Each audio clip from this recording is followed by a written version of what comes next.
আজকে আমি কিছু বিশেষ গ্রহের ইউতি নিয়ে আলোচনা করব, যেটা আপনাদের থাকলে যে কোনো কক্ষে থাকলে, বিশেষত এই কয়েকটি কক্ষে যদি অবস্থান করে কি কি রেজাল্ট দেয়, আজকে এই পুরো ভিডিওতে আমি সেটা বলবো।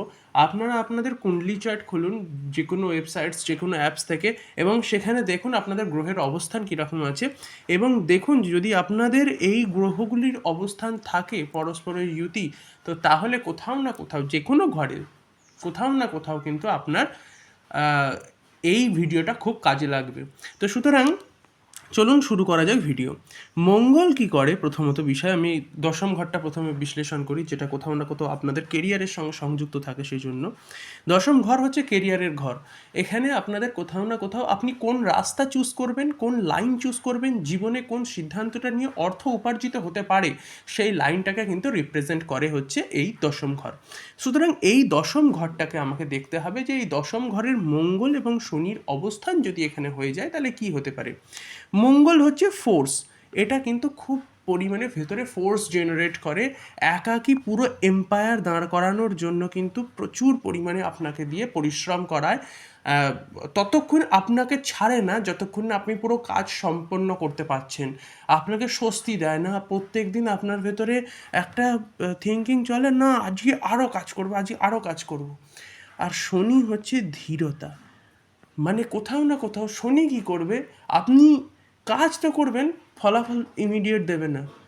বিনা ফলাফলে তুমি কাজ করো প্রথম প্রথম, ঠিক আছে? তো শনি ধীরতা দেয়, ধৈর্য দেয়, স্থিরতা দেয়, খুঁতগুলো দেখিয়ে দেয়। শনি কী করে, খুঁতগুলো দেখিয়ে দেয়, আমরা কোথায় কোথায় খুঁত করছি, কোথায় কোথায় ভুল করছি, কীরকম মাইন্ডসেট রাখা উচিত, কীরকম মাইন্ডসেট রাখা উচিত নয়, সেগুলো সব কিন্তু এই শনি ডিফাইন করে দেয়। শনি কিন্তু বলে দেয় আমাদেরকে, ঠিক আছে? তো সুতরাং দশম ঘরে যদি মঙ্গল এবং শনির অবস্থান ঘটে তাহলে কি হয়, তাহলে হয় কি, মনে থাকবে অতিরিক্ত কর্ম করবার ইচ্ছা, মনে থাকবে বিশাল উদ্যম, মনে থাকবে কিছু না কিছু বিশেষ কিছু করে ফেলবো, হাই লেভেলে চলে যাব। আর শনি টেম্পোরারি সময়ের জন্য প্রথম লেভেলে বাধা দেবে, আপনার খুঁতগুলোকে দেখাবে, ফলে কি হয়, ইনিশিয়াল লেভেলে খুব স্ট্রাগল হয়।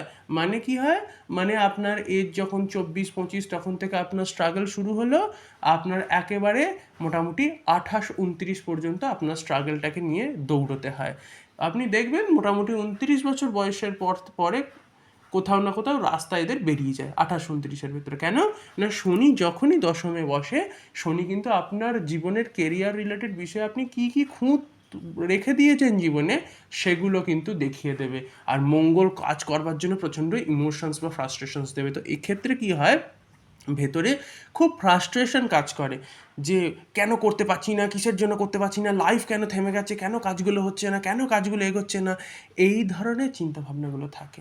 আপনি করতে চাইবেন অনেক কিছু, কিন্তু দেখবেন বহু ক্ষেত্রে আটকে যাচ্ছে, কাজে বাধা পড়ছে, আশপাশের পরিবেশ স্থিতিশীল নেই, কোথাও না কোথাও সব কিছুতে বাধা দিচ্ছে, কোথাও না কোথাও পরিবার বাধা দিচ্ছে, কোথাও না কোথাও অফিস কাছারিতে বাধা আসছে, কোথাও না কোথাও কাজের আশপাশের এনভায়রনমেন্ট শুভ হচ্ছে না। সুতরাং মঙ্গল শনির যোগ হলে দশমে কিন্তু এই অবস্থাটা কিন্তু আসে। এইবার আমি আসব মঙ্গল রাহুর কানেকশন, যেটা কোথাও না কোথাও একাদশ ঘরে রিপ্রেজেন্ট করছি।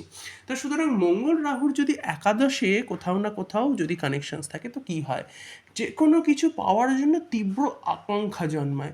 রাহু কি করে, অ্যাটাচ করে দেয় কিসের পেছনে, যে ঘরে বসে আছে সেই ঘরের সমস্ত কিছুর পেছনে। মানে এই যে একাদশ ঘরটা তাহলে কি, মানে কোন বিষয়কে রিপ্রেজেন্ট করে, একাদশ ঘর রিপ্রেজেন্ট করে আপনার মনস্কামনা, আপনার আকাঙ্ক্ষা, আপনার অ্যাচিভমেন্ট, আপনার আর্নিং, মানে আপনার আয়।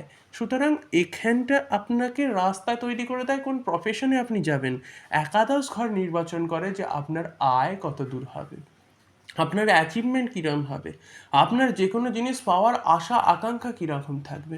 সুতরাং মঙ্গল রাহু যদি অবস্থান করে একাদশে, তাহলে হয় কি, আপনাদের ভেতরে প্রচুর পরিমাণে মনে আশা জন্মায়, বিশেষ আসক্তি তৈরি হয়, যেটা কিনা আধ্যাত্মিক জ্ঞান অনুসারে কিন্তু রাখা অতটাও উচিত নয়, কিন্তু মঙ্গল রাহু সেটা তৈরি করে দেয়, প্রচণ্ড ফোর্স দেয় একাদশে, যার ফলে যেটা চাইবে শারীরিক চাহিদা এবং মানসিক চাহিদা পূরণ করবার বিশাল ফোর্স আসে, লাইফে প্রতিষ্ঠিত হওয়ার জন্য প্রচণ্ড আগ্রহ যোগায়। ইভেন একাদশে থাকা মঙ্গল রাহু কন্টেন্ট ক্রিয়েটিংয়ে হেল্প করে, যে কোনো ধরনের মানে কি বলবো, যে কোনো উঁচু জায়গায় প্রতিষ্ঠা দেয়, ব্যবসায়িক স্থানে খুব সাফল্য দেয়, চাকরির স্থানেও সাফল্য দেয়। অনেক ক্ষেত্রে মঙ্গল রাহুর সংযোগ কিন্তু ভালো ভালো লোকেদের সঙ্গে পরিচিতি করায়, উঁচু স্তরে থাকা লোকেদের সঙ্গে পরিচিতি করায়, সৎ উপায়ে হোক অসৎ উপায়ে হোক ইনকাম করতে প্রচুর সহযোগিতা করে। মঙ্গল রাহু যদি সংযুক্তি থাকে সেখানে অসৎ উপায়েও ইনকাম হতে পারে, ভালো রকম লেভেলের ইনকাম হবে, ইনকামের কোনো কমি থাকবে না। কিন্তু ইনিশিয়াল স্টেজে কী হবে, আপনার লাইফে স্ট্রাগল থাকবে। ইনিশিয়াল স্টেজে কী হবে, আপনার কামনাগুলো মানে অপূরণীয় হয়ে থাকবে। আর আপনি যতই পাবেন, মঙ্গল রাহুর কানেকশানসই হচ্ছে এটা, আপনি যতই পাবেন সেই পাওয়াটাকে অনেক কম বলে মনে হবে। যত পাবেন আপনি সেটাকে কিন্তু আপনি মনে করবেন যে মনে হয় খুব কমে গেছে, মনে হয় আরেকটু হলে ভালো হতো, নেই আরেকটু চাই, এরকম করে করে মানে আপনাকে আগ্রাসন একটা ভাব দিয়ে দেয়, আগ্রাসী একটা ভাব দিয়ে দেয়, সব থাকা সত্ত্বেও নেই নেই ভাব মনে জন্মায়। এটা কিন্তু একাদশে মঙ্গল রাহু থাকলে হয়। এরপর দ্বাদশে মঙ্গল রাহু কিসের রিপ্রেজেন্ট করে? প্রথমত বিষয় হচ্ছে দ্বাদশ ঘরটি কিসের ঘর সেটিকে তো আমাদেরকে জানতে হবে।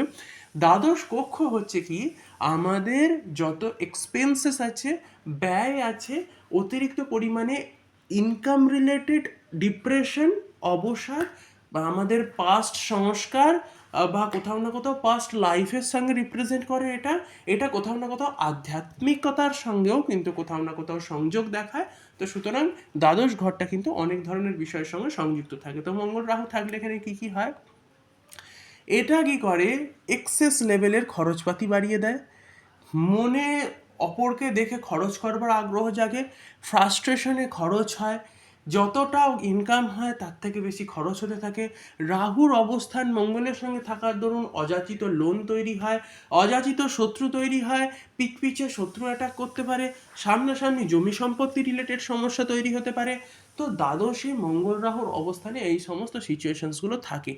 ইভেন আধ্যাত্মিক ক্ষেত্রেও কিন্তু বিরূপ চিন্তাভাবনা তৈরি করে, মনে থাকে যে আমি এই করব ওই করব, করে উঠতে পারেন না, ফ্রাস্ট্রেশনস কাজ করে, শত্রুদের সঙ্গে কোথাও না কোথাও টক্কর তৈরি হয়ে যায়, এই সমস্ত বিষয় নিয়ে থাকে। ইভেন আরও একটা বড় কথা, মঙ্গল রাহুর দ্বাদশে অবস্থান কিন্তু বহু ক্ষেত্রে কিছু অ্যাক্সিডেন্টের সূচনা দেয়, মানে কোথাও না কোথাও ইন্ডিকেট দেয়, মানে মোটামুটি কোথাও না কোথাও হাড় ভাঙা বা কোথাও না কোথাও বিদ্যুতের শক লাগা, এই সমস্ত বিষয়গুলো কিন্তু কোথাও না কোথাও মঙ্গল রাহু দ্বাদশে থাকলে বেশিরভাগ ক্ষেত্রে হতে পারে। এইবারে ফাইনালি আমি যেটাকে আলোচনা করছি সেটা হচ্ছে মঙ্গলকেতু পঞ্চমে। পঞ্চমে মঙ্গলকেতু থাকলে ট্রেমেন্ডাস একটা মানে কি বলবো, ফোকাস দেয়, বিশেষত রহস্যময় বিদ্যায়, বিশেষত কোথাও না কোথাও তন্ত্রবিদ্যায়, গোপন জ্যোতিষবিদ্যায় কিংবা অন্যান্য যে কোনো বিদ্যায়, মানে যেটা গভীর গোপন বিদ্যা, এই সমস্ত বিদ্যাতে কিন্তু মঙ্গলকেতু খুব সদর্থক ভূমিকা নেয়। কিন্তু পঞ্চমে মঙ্গলকেতু অবস্থান করলে কি হয়, প্রেম সম্পর্ক ঝট করে জুড়ে যায়, ঝট করে কেটে যায়, এই হলো এই কেটে গেল, ভেতরে প্রচণ্ড আসক্তি তৈরি হয়, একেবারে সব আসক্তি মিটে যায়, মানে কেটে যায় সব কিছু। এই ধরনের সিচুয়েশনস কিন্তু মঙ্গলকেতু হলে থাকে এখানে। আর সব থেকে বড় কথা কি, মঙ্গলকেতুর এখানে অবস্থান করবার ফলে বিদ্যায় না, বিদ্যা থেকে বিদ্যা লাভের ক্ষেত্রে খুব ফ্রাস্ট্রেশনস থাকে, ফলে বিদ্যা লাভ সহজে হয় না। পড়াশোনা, প্রথাগত বিদ্যা বা সামাজিক বিদ্যার ক্ষেত্রে বলবো কি, খুব যে বেশি দূর হাই লেভেলে এগোতে পারে তা নয়, এগোনোর ইচ্ছা জন্মায়, কিন্তু মানে ফোকাসড হয় না মাইন্ড, একবার এদিক যায় একবার ওদিক যায়, একবার ওদিক যায় একবার এদিক যায়, ফ্রাস্ট্রেশনস থাকে মঙ্গলকেতুর অবস্থানে। ইচ্ছা করে অনেক কিছু করব, ফোকাসও করবার ক্ষমতা থাকে, কিন্তু স্থিরতাটা থাকে না। এই হচ্ছে ঘটনা পঞ্চমে যদি থাকে। আর কি হয়, সন্তান ধারণে ইনিশিয়াল স্টেজে খুব অসুবিধা হতে পারে। যাদের মঙ্গলকেতু আছে পঞ্চমে তাদের অবশ্যই উচিত কোথাও না কোথাও গাইনোলজিস্টের সঙ্গে দেখা করা বা তাদেরকে দেখানো উচিত, এক্সেস পরিমাণে যেন বডি কাউন্ট না হয়, কারণ মঙ্গলকেতুর অবস্থানে কিন্তু বহু ক্ষেত্রে এই ধরনের সিচুয়েশন হয়, মঙ্গল রাহুর অবস্থানেও কিন্তু হয়। তো এই বিষয়গুলো কিন্তু মাথায় রাখতে হবে। যদি এই বিষয়গুলো আপনাদের মাথায় থাকে তাহলে ডেফিনেটলি কোথাও না কোথাও আপনারা আপনাদের যে কোনো ক্ষেত্রে কিন্তু এগোতে পারবেন। এবারে এইগুলোর রেমেডি কী হতে পারে, যেসব প্রবলেমসগুলো আছে আর রেমেডি কী করে কী হতে পারে, এগুলো জানতে অবশ্যই নিচে একটা কমেন্ট করবেন। অ্যান্ড যদি আপনারা নিজস্ব যে কোনো সমস্যা যদি থাকে, নিজস্ব কুণ্ডলী যদি আপনারা গণনা করাতে চান, নিচে একটা কমেন্ট করে দেবেন, আমি নিজের হোয়াটসঅ্যাপ নাম্বার প্রোভাইড করে দেবো, তার থ্রুতে আপনারা আমার সঙ্গে সংযোগিতা হতে পারবেন। চ্যানেলে নতুন এসে থাকলে অবশ্যই একটা সাবস্ক্রাইব করে দেবেন, আর ভিডিওটি ভালো লাগলে লাইক করতে ভুলবেন না।